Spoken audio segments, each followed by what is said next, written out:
Hi, my name is Maddie, and today we're going to be going over my homemade rodent mix. This rodent mix I use for a Syrian hamster and a mouse, but it is better fitted towards, it can be used for all rodents, but mine specifically is more towards the Syrian hamster direction, and I'll go into more detail about that later. I apologize for the weird angle. We're going to be doing some mixing today, as we are mixing ingredients together to make this mix. So, right now, I'm just going to go over with you guys your ingredients and supplies you may need to make this. When it comes to supplies, you're going to need a large bowl to mix your ingredients in, as you're going to be mixing a lot of ingredients. Then you're going to need different size cups, really just half cups and quarter cups, or 1/4 is all you need, but depending on your animal's needs, you may need to switch up the amounts of food you add. Now here comes the ingredients. Once again, I do apologize for the birds in the background. I can't make them quiet. It's even nighttime and they're still super loud. But anyway, on to the ingredients.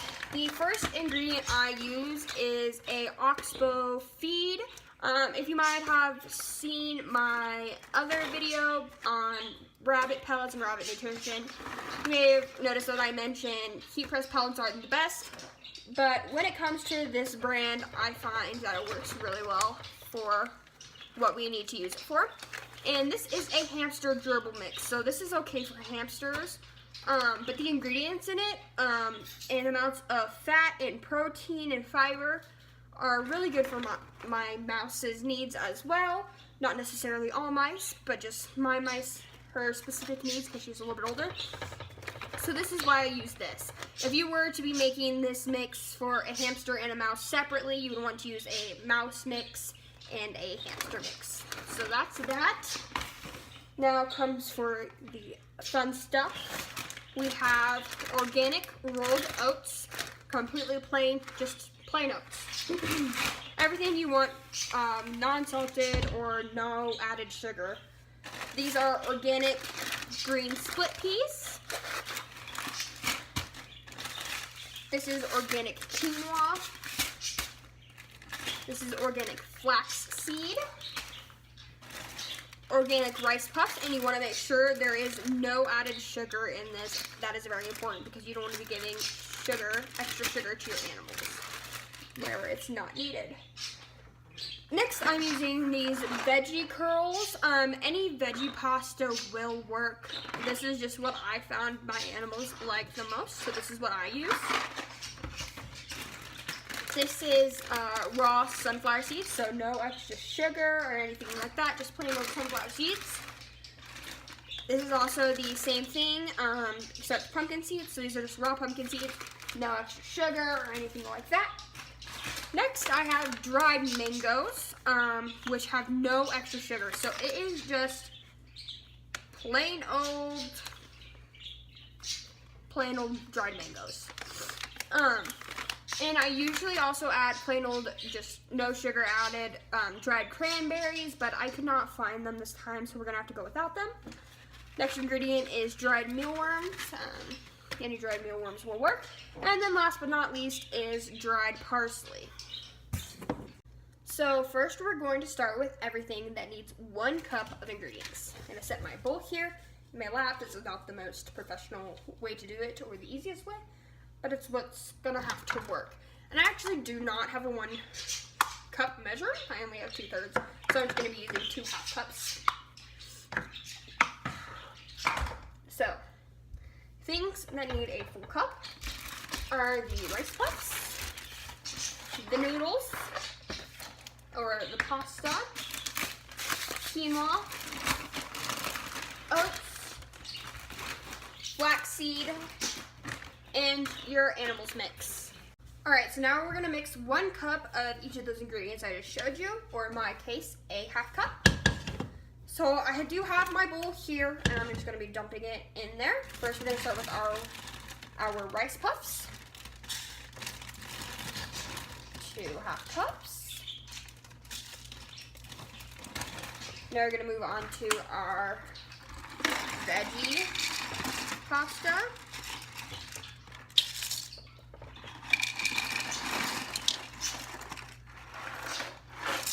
Two cups of that. Now we're going to go on to our hamster mix, which I am using Oxbow pellets. That is what I'm using. It's just my favorite brand and it's easy to get. So that is what I use. And keep in mind, this mix is not okay to be fed just alone. You also need to provide fresh foods for your animals, such as fresh veggies. That is very important. So I just wanted to make that known. Now we're going to be doing the oats, a cup of oats. And all of these measurements are for one batch. So if you're wanting to make 2 batches, you just double the amounts. Next, we're going to do 1 cup of flax seeds.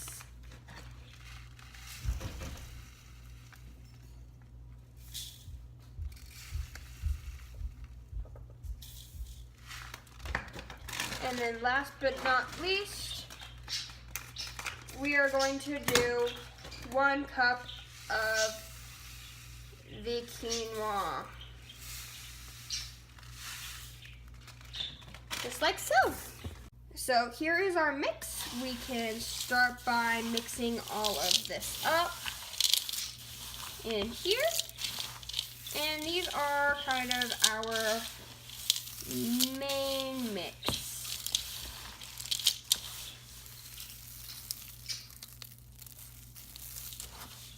And now we'll move on to the other ingredients.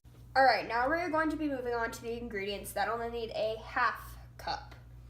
The ingredients that need a half cup are the split peas, the pumpkin seeds, as well as the sunflower seeds, and those are, and the mealworms. You want a half cup of mealworms as well. So those are the ingredients you want half cups of.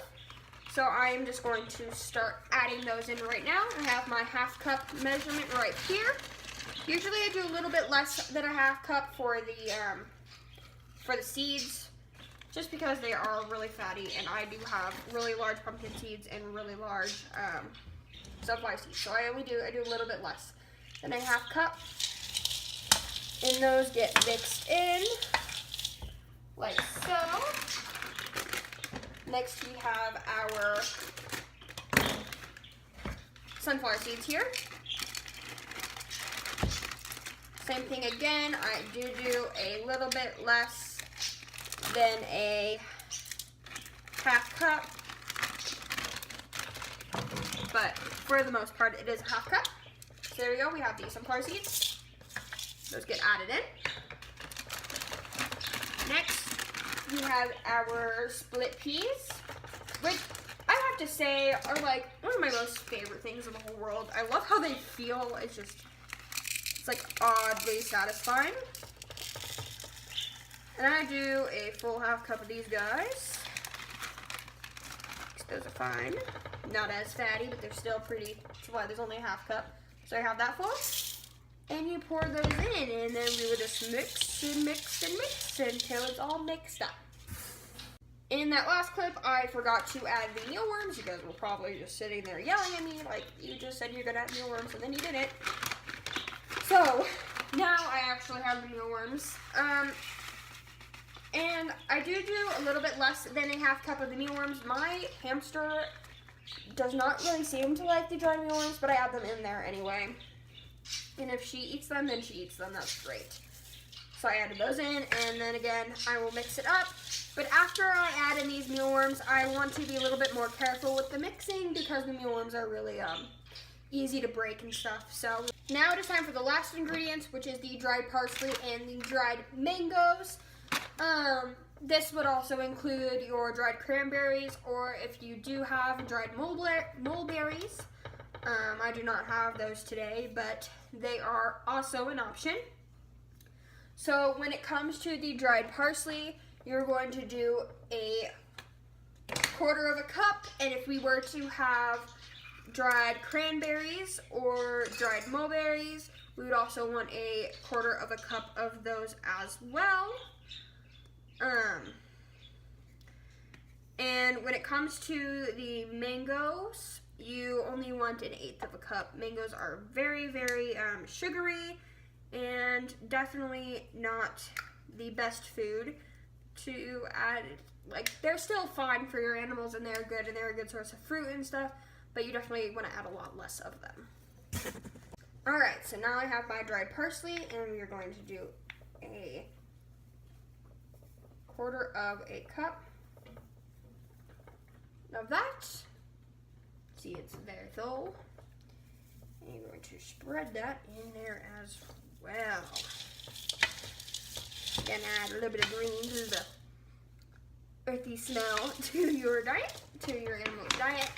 And last but not least is the dried mango. When using the dried mango, you are going to want to cut it up into very small, super, super small pieces. Because it's not necessarily the best for your animal and you don't want a lot of sugar in it. And for this, you're going to do 1/8 cup of this. So I'm just going to cut these up into very small pieces and measure it out to 8 cups and dump it in the mix.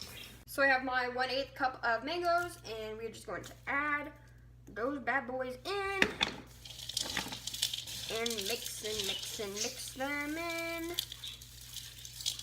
like so. And because I do not have my cranberries or mulberries, I am going to be adding a little bit extra of mango because they don't have that much fruit in there. They also do get fresh fruit, like fresh apples and carrots and stuff every day, but I do like some dried fruit in their mix, so I'm just going to add a little bit more and that'll be it. Now we have the completed mix with all of our yummy, yummy, yummy ingredients. And you will be able to feed this to your animal, and it is a very great diet for them, a very good staple diet. And like I said, you want to make sure you are adding in your veggies and fresh foods along with this diet. This is a good place to start. And the initial buy for all the ingredients can be pretty expensive, but you are able to use these ingredients over and over and over again. So when it comes down to it, this is actually very cheap for as your mix.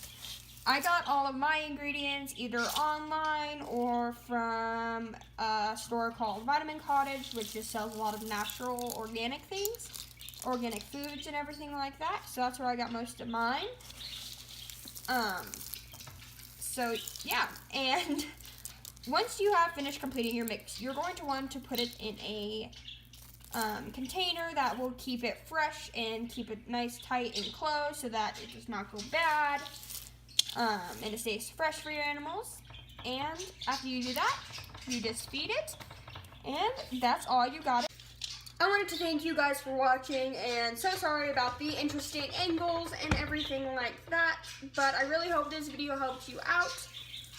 Like I said, this mix can be used for any small rodent, gerbils, hamsters, mice, rats. All you gotta do is change out the pellet you add to it and possibly add some extra different little ingredients. But this is what I use for animals, and I love it, and it is very healthy. And I would definitely recommend it. So again, thank you for watching, and I hope you enjoyed.